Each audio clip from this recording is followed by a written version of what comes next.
আসসালামু আলাইকুম। চলে আসলাম দিনাজপুরে, ওই সিলেট থেকে চলে আসলাম তুহিন টিভির তুহিন ভাইয়ের কাছে। তুহিন ভাইয়ের কাছে চলে আসলাম, তুহিন ভাইয়ের কাছ থেকে কিছু দুধের গাভী নেব। ইনশাল্লাহ 4টা গাভী তুহিন ভাইয়ের কাছ থেকে নিছি। তো গাভীগুলা আপনাদেরকে দেখাবো একে একে।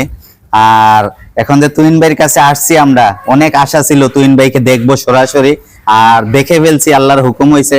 আইয়ুব ভাইও আসছে, গরু নিতে এই 4টা গাভী নিছে আইয়ুব ভাই। তো এখন তুহিন ভাই কিছু বলুক, আমরা শুনি। আর আমার চ্যানেলে আলমগীর এগ্রোতে তুহিন ভাই ভিডিওটা যাবে, আপনারা দেখবেন ইনশাল্লাহ। তো তুহিন ভাই, আপনি যে আপনার কাছে আসছি আমরা ভাই, আপনার চ্যানেলের নাম কি হচ্ছে? আমার চ্যানেলের নাম হচ্ছে আলমগীর এগ্রো। আলমগীর এগ্রো, মানে আপনারা সাবস্ক্রাইব করে থুই দিবেন। আমাদের 14 বড় ভাই সিলেটের সব দর্শক দেখতে পারবেন।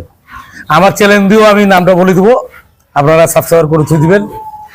তারা অবশ্যই ওনার চ্যানেলটা দেখবেন। উনি কি খামারে